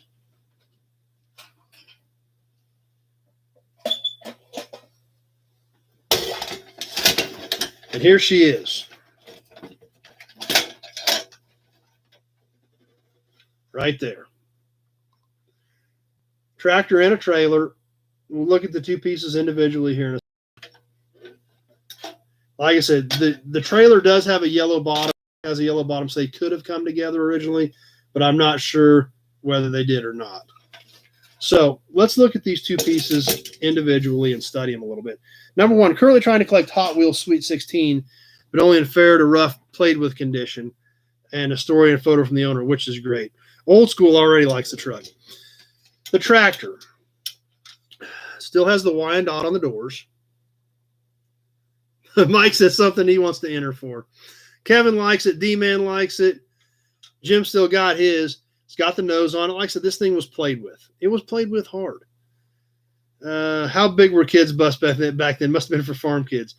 William says, nice truck. Still has the Wyandotte on this side as well. Still has the hitch on the back for the trailer. But the more I studied this truck, and this is what really made it sink in for me, because this truck's been repaired. It's been dented. It's been bent. It's been scratched. It's been chipped. But back then, that's what kids had. They loved them. They appreciated them. And they meant a lot to these kids back then. Big Job says he has so many talkers he about had to go to counseling to stop buying them. Hey, Mike, this guy sounds like you. Mike is about that bad with tractors. Guys, my buddy Mike has more toy tractors than anybody I've ever seen. Brandon's still playing with cars and trucks, just more expensive. Ellen, North Carolina, loves the look. Rob on Facebook likes it. We've still got the small Wyandotte logo on the lower part of the door. Old school, what year? Is it 1950? I'm guessing somewhere in that era. The nose is kind of similar to the 48 to 53 bar Dodge. Obviously, these were just kind of a generic. We can still see some of the striping on the side of it. That's right, Jason. It does have a story. And part of that story is even right here. And this is there again. This is the stuff that hit me as I was studying this toy. If we look real close right here, this was actually welded. They had to weld that back in. In fact, I don't even know if it's an original piece. It may have just been broken out and re-welded back in.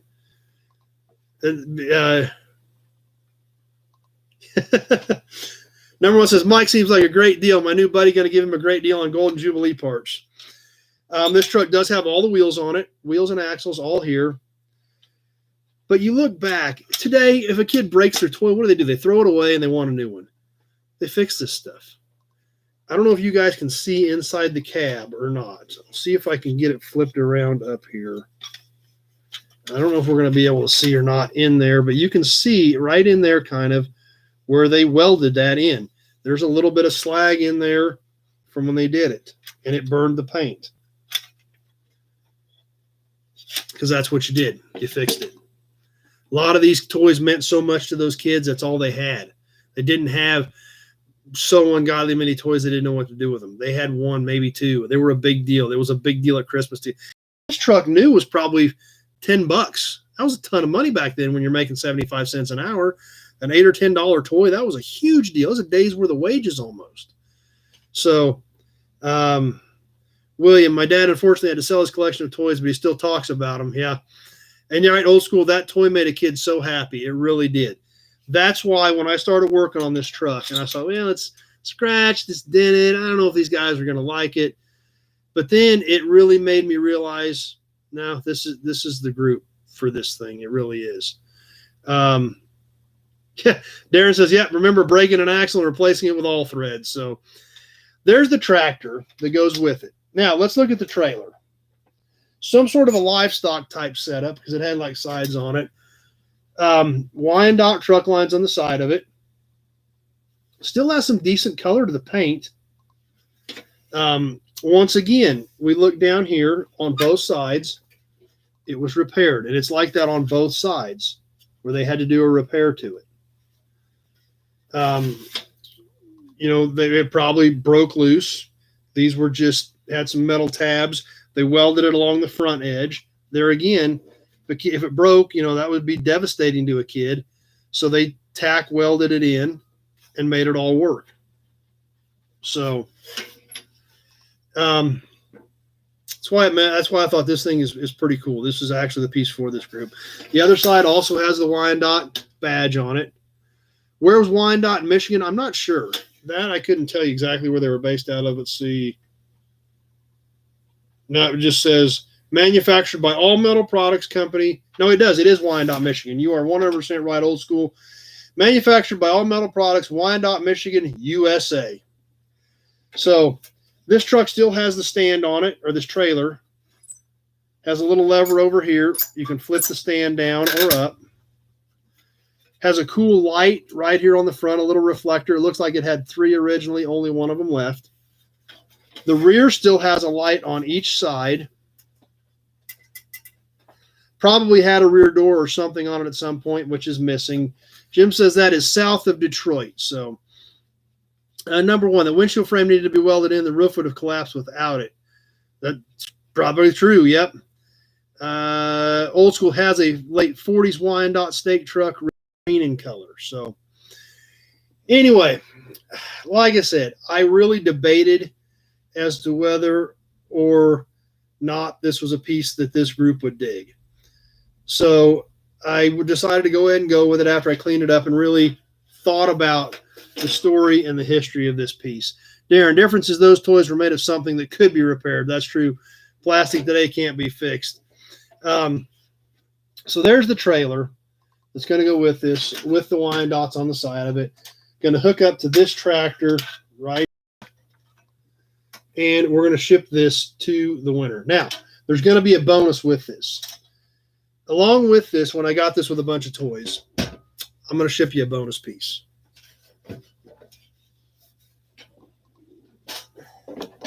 You're going to get another van trailer to go with it. The Wyandottes are gone off of both sides of this trailer. There's no back door on it. You can see this had a Wyandotte on it as well. This one does have the axle and the wheels in it too. So I'm going to give the winner both trailers and the tractor. So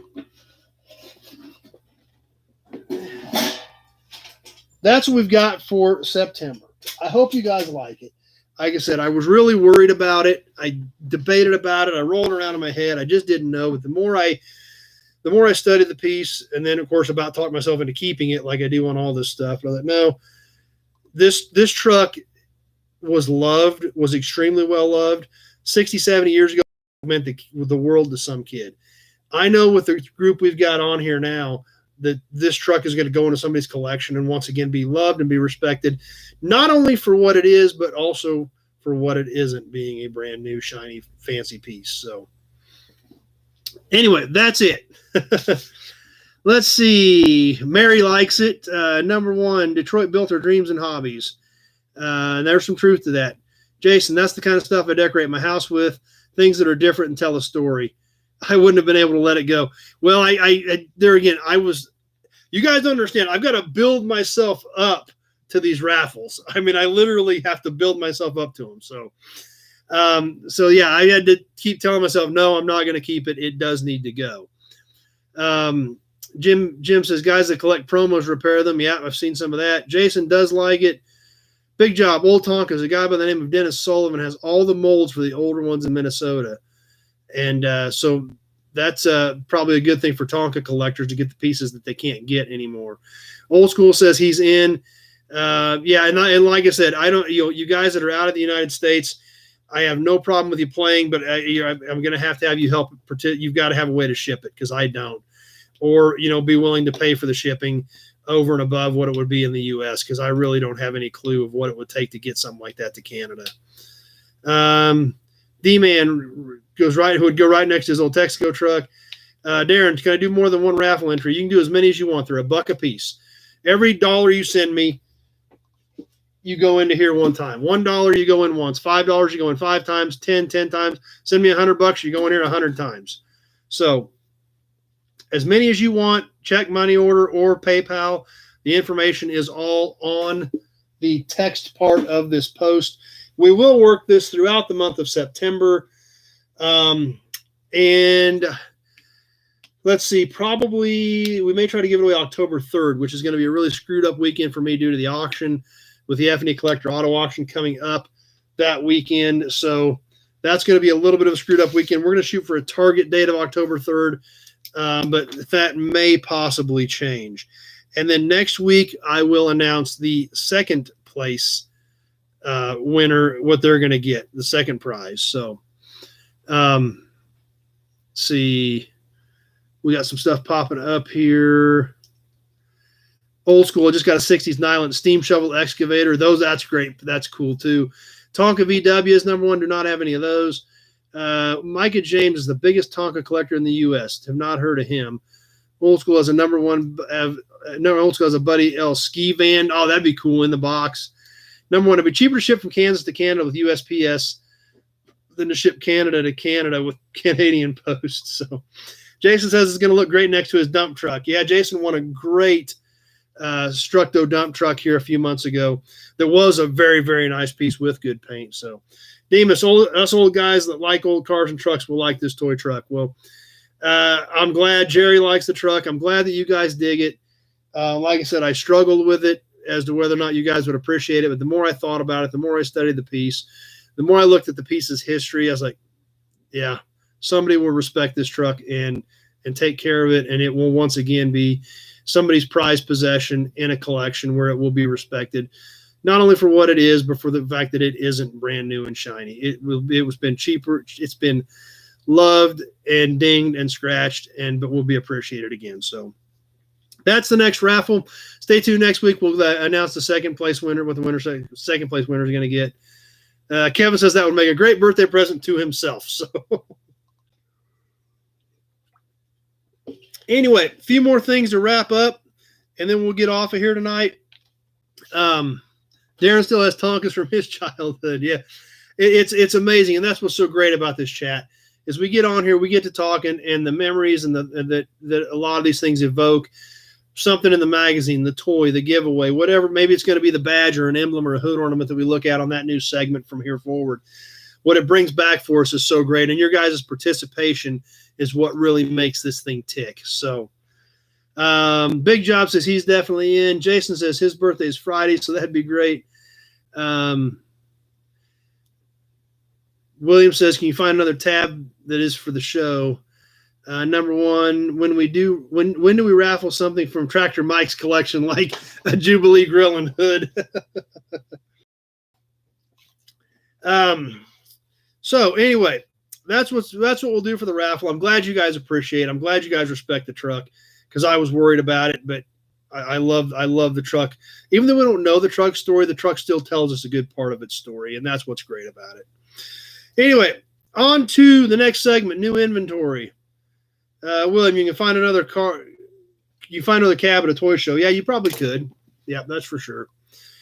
New inventory this week. Like we talked about earlier, the 1973 Dodge pickup, 3/4 ton 4-wheel drive. Cool old truck. Had a big John Deere spray rig on the back of it that they took off before I picked it up. Very minimal rust in that truck. Really solid. Basic V8 4-speed workhorse, but factory red pickup. So neat truck. Be sure to check out the video on that. It is already up on YouTube. I have not switched it to Facebook yet. I did pick up a pair of 1988 GMC pickups. I've not done a video on those yet. And, I was there again, was debating on whether I should do a video on them or not. But then I got to thinking that 88, 89 GM pickup, when that first came out, that was kind of, groundbreaking. That was, they really started thinking about the styling and trying to make pickups more comfortable and user-friendly, which has obviously evolved into what we have today of $100,000, plush leather, sunroof, TV screen pickups. So Mike says he has to be from the East Coast. Nobody wants Ford tractors. I don't know where you're from, but I don't know if you're from the East Coast or not looking for Golden Jubilee parts, but let's see what else is popping up. I don't know where number one's at for sure. Old school 80 Chevy S10s and Mazda B2000 pickups are his favorite. So these 88 GMCs, I've got a pair of them, but that was the very first year of that body style. It's when they had those 4 small glass headlights. They're pretty unique pickups. So I got a pair of those in. I think I'll do a video on those as well. Some new listings at the F&E Collector Auto Auction this week.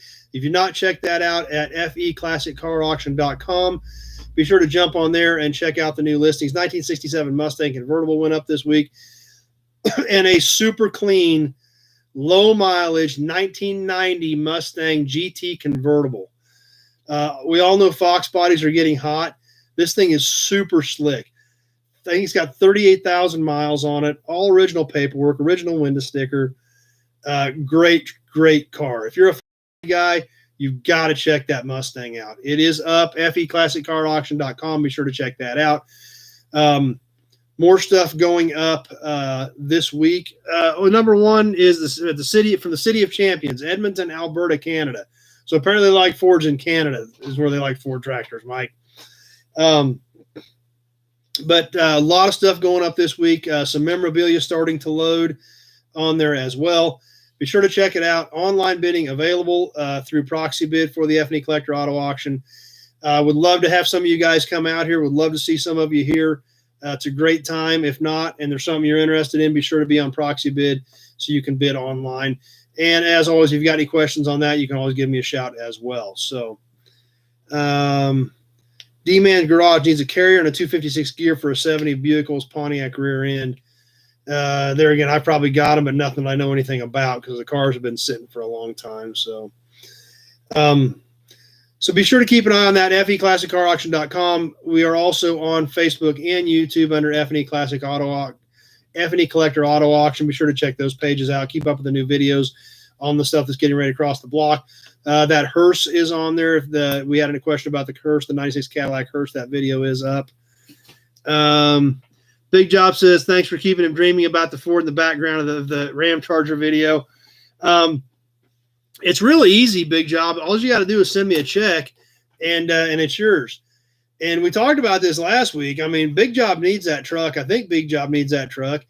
I think I shot him a great price on it, and it is cool. So I don't know what you guys think, but I think a Big Job Ford should go to Big Job Ford. But maybe that's just my personal opinion. But it is a great truck. I'll get you any more pictures you want of it. If you want any detail or close-ups, you just let me know, because it is a cool truck. Old School's favorite thing is the 94 Celine. Number one, those 88, 89 Chevy pickups were very aerodynamic with gaps in glass material. And there again, like I said, they were really starting to focus on that stuff versus the old strictly square, boxy style. D-Man says he's got the cash. Well, it's available. So Darren says International D2 have not bought any D-Series Internationals as of late. Mike, Golden Jubilee, 1 year only, 1953, right before that wonderful Selecto Speed transmission that never worked. He says the Selecto Speed transmission was kind of like having two mother-in-laws. So it sounds like no fun whatsoever. But I don't know much about tractors. If I find tractors, I just call Mike, send him pictures, and say, what's this? Do you want it? Because I have no clue. So anyway, things are starting to build. We're a month out from the F&E Collector Auto Auction. Really excited about it.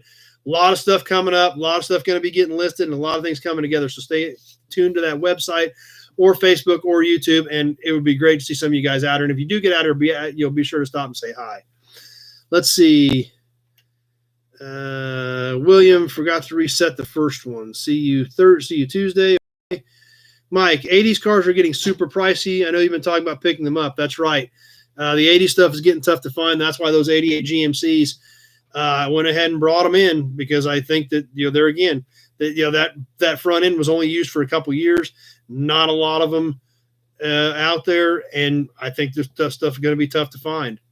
Number one scored a 62 Ford Cruise-O-Matic. Why is it 800 pounds? Couldn't tell you. Don't know much about them.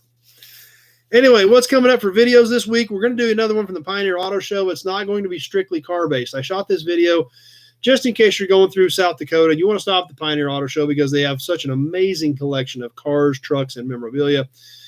However, maybe not everybody in your car is into cars, trucks, and memorabilia. So they've actually got a Pioneer Town, which we're going to cover on the video for tomorrow night. And a lot of you may not like it. We'll see if anybody watches it. But I wanted to put it up there because sometimes that does happen. You may want to stop, but you need to sell it to the other people you're traveling with. We do start off in the fire department. We do look at a couple of their fire trucks, a Ford and a Diamond T.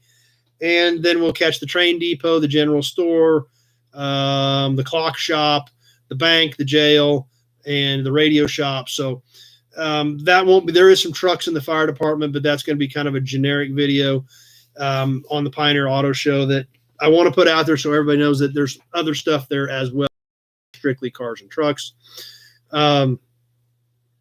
So that was going to be coming up. I've got, we'll see. I have not shot the one on the 88 GMCs yet. We'll see if I get that done.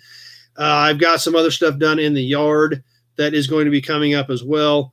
I got a video coming up on some other Chevy trucks, as well as a Pacer. Gotta love the Pacers. So 34 Ford truck I did a video on.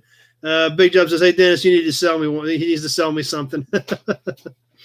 I need to sell you something. I need you to sell, you need to come buy that truck because it's a great truck. So anyway, that's basically what I've got for tonight, guys. We went a little long tonight, but there was a lot of stuff to talk about. We've still got a fairly decent crowd on considering we went long. Number one, do I have any mini bikes or snowmobiles? Nothing there at all. Don't know much about them, so kind of just stay out of them. And we don't see a lot of snowmobiles down in this area. Once in a great while, I'll see one, but very seldom.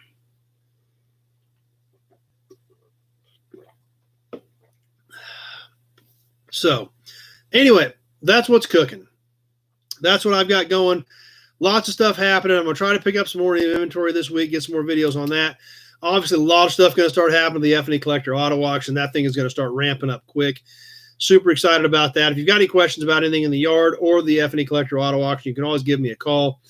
And I would love to see some of you out here. So that's what I've got for tonight. We'll go ahead and get ready to wrap up. I'll keep an eye on comments here for just another minute or two as we get ready to get done.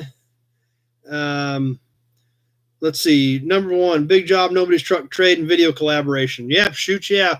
Big Job comes out and gets that. We'll do a video on it for you guys, so we can show it all to you. So because it is a cool truck, it really is.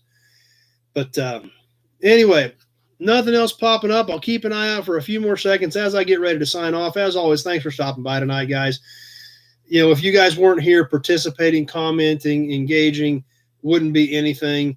That's right, Kevin. Lots of comments, and that's what makes it great. Your guys' participation, your involvement, your engagement, that is what makes this thing tick, and that's what makes it happen. Thanks for being here, everybody. We'll do some more cool stuff on Toy Tuesday. We're going to show you another piece Tuesday night on Toy Tuesday that I got at the Pioneer Auto Show. Had to pay up for it. Dave don't like letting go some of his memorabilia, but it's a super cool piece. We'll try to get that in on Tuesday night, as well as these other videos that would pop on up. So be sure to join us live at 7 o'clock Tuesday night. And thanks for being here, everybody. Appreciate everybody hanging out. Thanks to all the winners. Thanks to everybody for playing. And get ready for the new raffle for September. Thanks for watching, everybody. We will see you Tuesday night live, and definitely hope to see you back here 7 o'clock next Sunday evening for Sunday night live chat. And if we can get a live in, maybe next Sunday, we may try to pencil that in. If I don't do the live next Sunday or the Sunday after, I'm going to be out for a few weeks with the auction things coming up. So we may try to pencil a live in next Sunday if that works out. So if it looks like that's going to happen, I'll put something up and post it for everybody. What kind of old sleds do I like? Big Job says, what kind of sleds do I like? He's got a few. I don't know. We just have to talk about that, but that's always definitely something that we can have a conversation about as well. So thanks for watching, everybody. I'm going to sign off. I got a lot of work to do yet tonight. I'm going to jump off and get something done. Thanks for being here. I really appreciate you stopping by and making this thing what it is. So hope to see you next Sunday night, 7 o'clock. Be sure to tell your friends, invite them to come over and hang out with us. And we will talk about some more cool car stuff and what's going on in the world. Thanks for watching tonight, everybody, and we will see you Tuesday.